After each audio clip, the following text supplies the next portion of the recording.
So, yan guys. Ay, ituturo ko sa inyo kung paano kumuha ng pinapaitang Ilocano. Kaya lang, yung ating papaitan is not yung papaitan na fresh. Ito ay yung mix na. Masitas pwede yun. Pagkanya natin ng luya. Luya muna ha. Tapos bawang. Ang sibuyas. Gilid-gilid na lang natin. Kasi naluto na yung ating size ng sili para mas-mas sila. Sana maangat para hindi. So yan guys. Tapos natin. Ito siya ng powder na sili guys ha. Ang kanyang ano ay pinakulo ko na.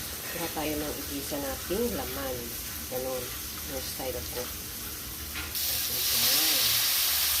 So, ito siya guys, ha. Ibigisa natin yung konting laman niya at ilalagay natin mamaya sa natin. Kasi konting luto na lang ito.